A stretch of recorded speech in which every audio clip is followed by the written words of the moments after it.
ଆପଣ ତ ବହୁତ ଥର ପୋଟଳ ଆଳୁ ତରକାରୀ ପ୍ରସ୍ତୁତ କରି ଖାଇଥିବେ। ମୁଁ କିନ୍ତୁ ଆଜି ଏକଦମ ନୂଆ ଶୈଳୀରେ ପୋଟଳ ଆଳୁ ତରକାରୀ ବନେଇକି ଦେଖେଇବି, ଯାହା ପାଇଁ ଆପଣଙ୍କୁ ମସଲା ଅଲଗା କଷିବାକୁ ପଡ଼ିବନି ଆଉ ଆପଣଙ୍କୁ କମ୍ ତେଲରେ ବନେଇ ପାରିବେ। ଆପଣ ଏହି ପୋଟଳ ଆଳୁ ତରକାରୀକୁ ବହୁତ ସହଜରେ ପ୍ରସ୍ତୁତ କରି ଭାତ, ରୁଟି, ପରଟା, ପୁରୀ କି ପଲଉ ସହିତ ଖାଇପାରିବେ। ନମସ୍କାର, ଟ୍ୱିଙ୍କଲ୍ କିଚେନ୍କୁ ଆପଣମାନଙ୍କୁ ସ୍ୱାଗତ। ପୋଟଳ ଆଳୁ ତରକାରୀ ପାଇଁ ମୁଁ ଏଠି 10ରୁ 12ଟା ପୋଟଳ ନେଇଛି ଆଉ ତା ସହିତ 2ଟା ମିଡ଼ିୟମ୍ ସାଇଜ୍ର ଆଳୁ ନେଇଛି। ପୋଟଳ ଆଉ ଆଳୁର କ୍ୱାଣ୍ଟିଟି ଆପଣ ଆପଣଙ୍କ ହିସାବରେ କମ୍ ବେଶୀ କରିପାରିବେ। ଏବେ ଆମେ ପୋଟଳକୁ କାଟିବା। ପ୍ରଥମେ ଆମେ ପୋଟଳର ଉପର ସ୍କିନ୍କୁ ଲାଇଟଲି ପିଲ୍ କରିଦେବା।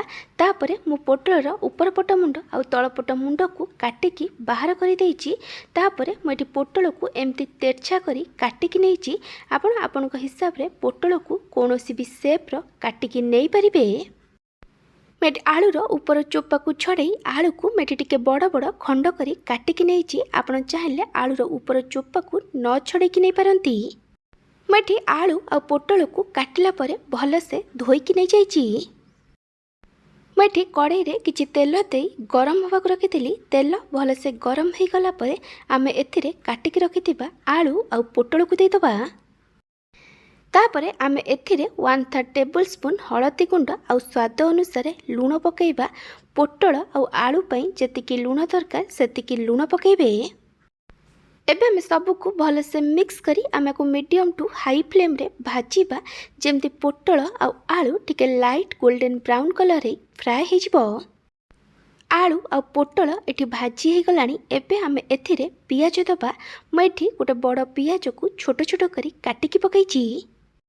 ଏବେ ଆମେ ସବୁକୁ ଭଲସେ ମିକ୍ସ କରି ଆମକୁ ଭାଜିବା, ଯେମିତି ପିଆଜ ଭଲ ଭାବେ ଲାଇଟ୍ ଗୋଲ୍ଡେନ୍ ବ୍ରାଉନ୍ କଲର୍ରେ ଫ୍ରାଏ ହେଇଯିବ। ମୁଁ ଆପଣଙ୍କୁ ଗୋଟେ ଛୋଟ ରିକ୍ୱେଷ୍ଟ କରୁଛି, ଯଦି ଆପଣଙ୍କୁ ଏହି ରେସିପି ଭଲ ଲାଗିବ ତାହେଲେ ଲାଇକ୍ କରିବେ, ଆପଣଙ୍କ ସାଙ୍ଗମାନଙ୍କ ସହିତ ସେୟାର କରିବେ। ଯଦି ଏପର୍ଯ୍ୟନ୍ତ ମୋ ଚ୍ୟାନେଲକୁ ସବସ୍କ୍ରାଇବ୍ କରିନାହାନ୍ତି ତାହେଲେ ସବସ୍କ୍ରାଇବ୍ କରିବାକୁ ଜମାରୁ ଭୁଲିବେନି। ପାଖରେ ଥିବା ବେଲ୍ ଆଇକନ୍ରେ ଅଲ୍ ନୋଟିଫିକେସନ୍ରେ କ୍ଲିକ୍ କରିବେ। ଏହା ଦ୍ୱାରା ମୋର ଯେଉଁ ଭିଡ଼ିଓ ଆସିବ ଆପଣ ପ୍ରଥମେ ଦେଖିପାରିବେ। ଫେସବୁକ୍ରେ ଦେଖୁଥିଲେ ଫଲୋ କରିବାକୁ ଜମାରୁ ଭୁଲିବେନି। ପିଆଜ ଏଠି ଭଲସେ ଭାଜି ହେଇଗଲାଣି। ଏବେ ଆମେ ଏଥିରେ ଅଦା ରସୁଣ ବଟା ଦେବା। ମୁଁ ଏଠି 2 ଛୋଟ ଚାମଚ ଅଦା ରସୁଣ ବଟା ଦେଇଛି। ଏବେ ଆମେ ସବୁକୁ ଭଲସେ ମିକ୍ସ କରି ଆକୁ କଷିବା, ଯେମିତି ଅଦା ରସୁଣ ବଟାର କଞ୍ଚା ବାସ୍ନା ପଳେଇବ। ଏଠି ଅଦା ରସୁଣ ବଟାର କଞ୍ଚା ବାସ୍ନା ପଳେଇଲାଣି। ଏବେ ଆମେ ଏଥିରେ ଟମାଟୋ ଦେବା।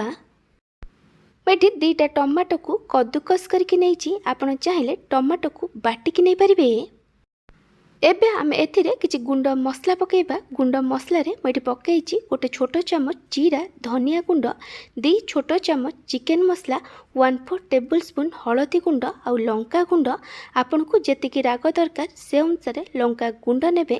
ଚିକେନ ମସଲା ଜାଗାରେ ଆପଣ କିଛି ବି ସବଜି ମସଲା ନେଇପାରିବେ। ଏବେ ଆମେ ସବୁକୁ ଭଲସେ ମିକ୍ସ କରି ଆକୁ କଷିବା, ଯେମିତି ଗୁଣ୍ଡ ମସଲା ଆଉ ଟମାଟୋ ବଟାର କଞ୍ଚା ବାସ୍ନା ପଳେଇବ। ମସଲା ଏଠି ଭଲସେ କଷି ହେଇଯାଇଛି। ଏବେ ଆମେ ଏଥିରେ ପାଣି ଦେବା। ଆପଣଙ୍କୁ ତରକାରୀରେ ଯେମିତି ଗ୍ରେଭି ଦରକାର ସେ ଅନୁସାରେ ପାଣି ଦେବେ। ଏବେ ଆମେ ଏଥିରେ ସ୍ୱାଦ ଅନୁସାରେ ଲୁଣ ପକାଇବା। ଆପଣ ଦେଖିକି ଲୁଣ ପକାଇବେ, କାରଣ ପୋଟଳ ଆଳୁ ଭାଜିଲା ବେଳେ ଆମେ ସେଥିରେ ଲୁଣ ପକାଇଥିଲେ। ଏବେ ଆମେ ସବୁକୁ ଭଲସେ ମିକ୍ସ କରି ତରକାରୀକୁ ହାଇ ଫ୍ଲେମ୍ରେ 1ରୁ 2 ମିନିଟ୍ ପର୍ଯ୍ୟନ୍ତ ଫୁଟିବା ପାଇଁ ଛାଡ଼ିଦେବା।